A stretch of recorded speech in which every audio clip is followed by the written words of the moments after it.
up ahead. Affirmative 612.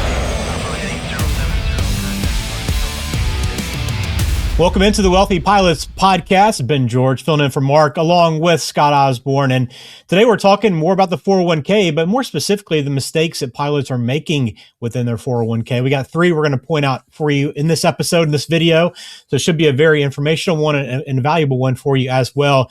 But Scott, why is the 401k so important? I know pilots may be watching going, okay, yeah, I'm putting money in my 401k. So I'm saving towards my future. But why is this account so important for that financial freedom that many pilots are in search for? Yeah, I mean, the biggest thing is that it's just their largest asset in retirement. That's where, the airline's contributing. Their, non-elective contribution, it's a significant sum, typically 14 to 18% of what the pilot's earning.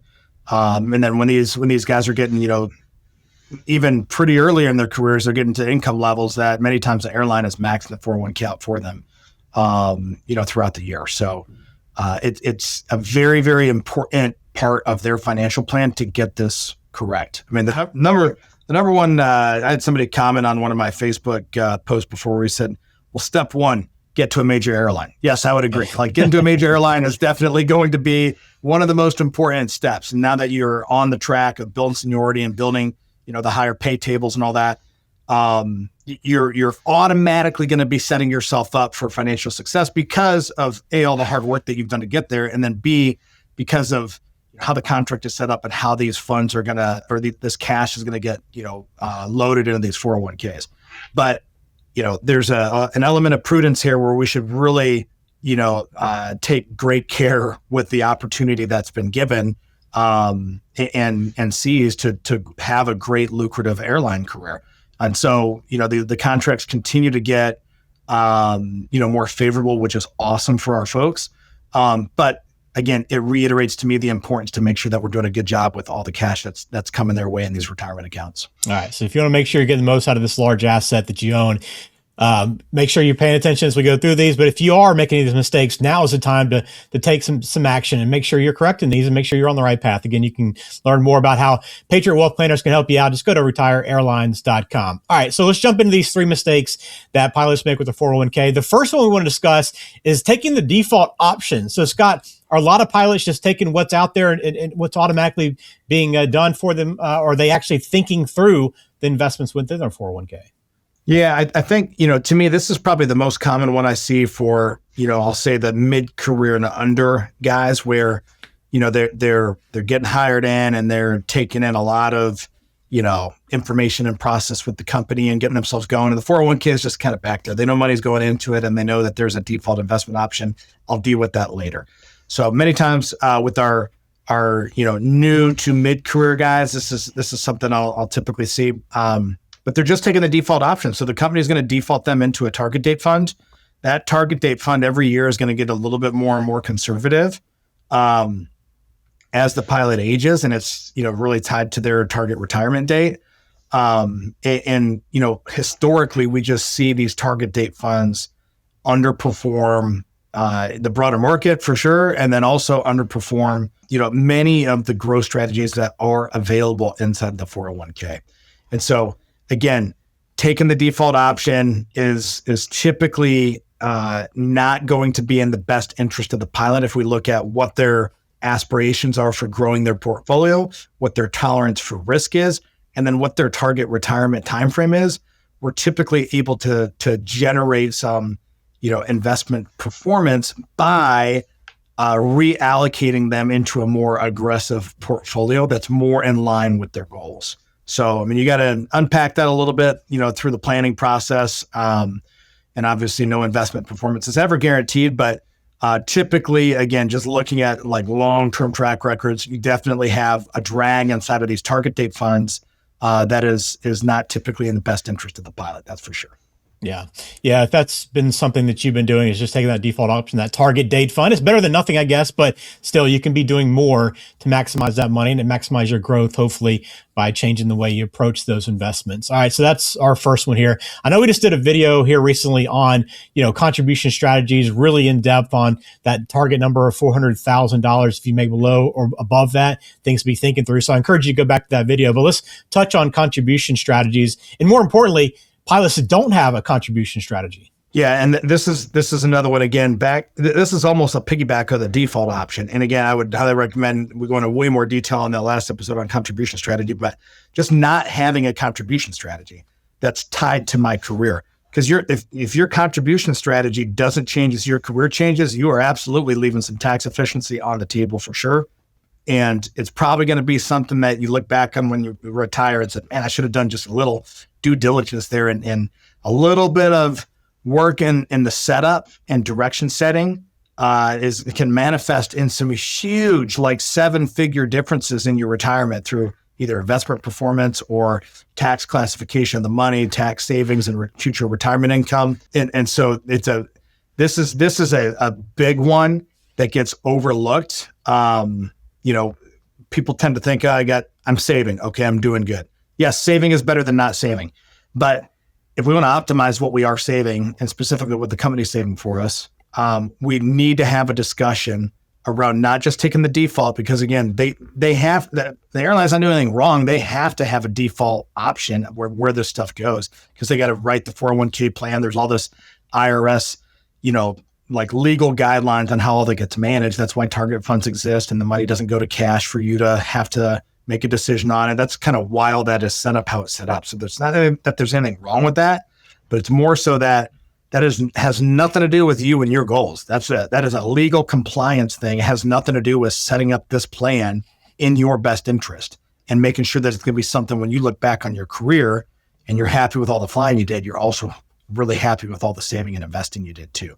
So we definitely want to have a contribution strategy. Highly recommend you look at the other episode, but I'll tell you just in a little teaser here, there's one specific way that we typically recommend how we contribute and how we address this if you're making less than $400,000 a year. And then there's a whole separate process that we recommend for over $400,000 a year. And then there's a third process we want to look at when you get 50 and you turn into getting catch-up contributions and you're more senior in your career. So there's kind of 3 different phases of contribution strategy that we recommend you take a look at and see which one's best for you, and then ultimately deploy that within your 401k. Well, you mentioned, if your strategy is not changing as your career progresses, you might be leaving some tax efficiencies on the table. How often should you be reviewing your strategy and having conversations about it? Yeah, I think at least once a year. You want to, the contracts change, 401k limits change, your income changes, the amount you're flying changes. Maybe you had a small injury or you had the birth of a child that's going to impact how much, overtime you're taking, or maybe you're trying to relocate. Yeah, once a year. It's not something you need to look at every month. That's a fact. But if you're not looking at it for once a year, I would say you're probably not optimizing. And just again, that little itty bitty turn of the dial, these guys know from flying too, a little turn of the dial can over time can make a large difference in where you end up. Same thing here with where we're contributing, how we're investing. A couple small tweaks of the dial every year can help keep us on the path and prevent us from slightly drifting off course.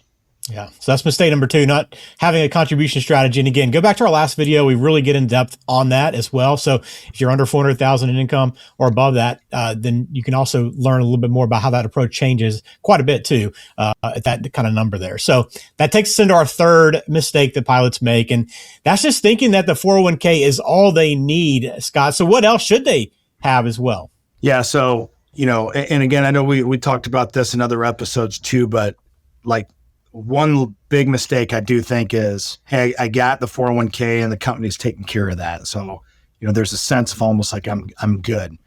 And I would say, I don't think so. I don't think that means you're good. And the 401k is, I think, the most important, because that's where so much money is getting plowed into. So it's vital that we get that one right, for sure.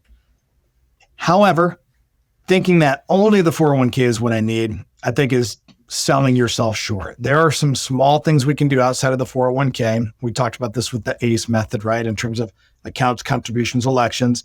In that phase of account setup though, it's very, very important that we take some time to look at the entire household plan and understand what accounts we need, and either A, migrate all of our existing accounts into that strategy, or B, establish those accounts and start to get the right savings and investment plan and methodology deployed in those accounts. We've talked about these many times on the show. Joint brokerage account, traditional IRA, Roth IRA for you and your spouse, in addition to the 401k.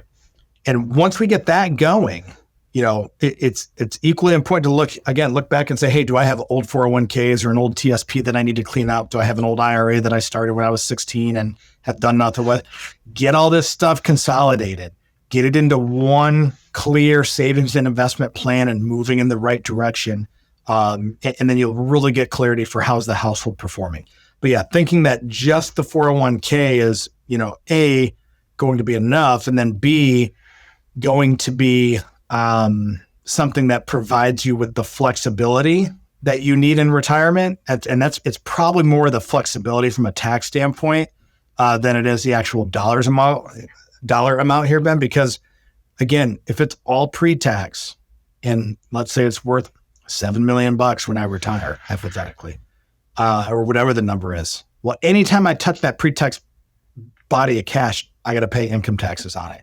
That's going to impact what my Medicare premiums are. It's going to impact how much I'm paying in taxes. It's going to impact a lot of different aspects of our retirement. And if I got to make a large purchase to go buy a down payment on a new house, buy a boat, help a child out or something, if I don't have any other buckets of cash to pull from, I've eliminated my optionality in retirement from a tax standpoint. Okay. And we want to set ourselves up for when you're 65 and you walk off the flight deck for the last time, right into retirement, that you're really happy with where you landed and that you've given yourself good optionality. You've worked hard enough for it. You should have good options. But if I just take the default option and I don't have a contribution strategy and I think the 401k is all that I need, I'm really, really limiting the optionality of that future 65-year-old man. We want to prevent that. So a little bit of planning goes a long way. Yeah, and if you're not planning yet, now's the time to do that, right? Go to retireairlines.com to learn more about how Scott can help you. But if you're making any of these mistakes, now is the time to take action, right? Those small course corrections add up quite a bit over time. And Scott, I'm assuming for anybody, any pilots that reach out to you, the 401k has got to be one of the first thing you're talking about. Is that right? Is you're kind of evaluating where they stand? Yeah, absolutely. So, I mean, our process is very detailed, very checklist oriented, but step one is analyze the 401k. Right, because we got to get the priority. I mean, we're going to work right priority order. But yeah, that is the absolute foundation of the wealth management plan and the future retirement income plan for the pilot and their family. So we got to make sure that we get that 401k right first, and then we'll work the ancillary priorities right after that. Yeah, if you want to have that evaluated, now's the time to reach out and make sure you're doing all you can. And hey, look, evaluate the strategies you can use going forward with Scott and the team there at Patriot Wealth Planners. But it all begins by going to retireairlines.com. Again, all the contact info is in the show description as well for you to make it easy. But if you have questions, we would love to hear from you. But hopefully this helps you out. These 3 mistakes are so very important, but you can take action now to make sure that you are taking the right step forward for you and the family. All right, Scott, as always, appreciate the insight today. Look forward to the next video with you. All right, again, fly safe. See you later. Hey, everyone. Real quick, if you haven't grabbed Scott's Financial Flight Control Toolkit yet, now is the time. This is packed with tons of helpful resources and tools like this, Scott's book, The Dichotomy of Wealth, which is a pilot's guide to maximizing wealth and cash flow in retirement. You also get access to some great guides like this one, Advice Matters, which breaks down 4 key ways a good financial advisor can help you boost your returns over time.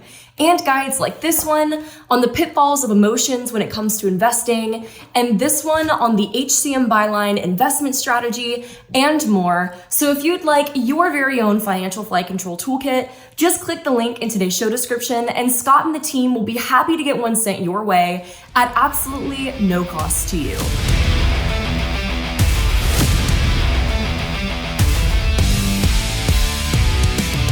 Information is for illustrative purposes only and does not constitute tax, investment, or legal advice. Always consult with a qualified investment, legal, or tax professional before taking any action.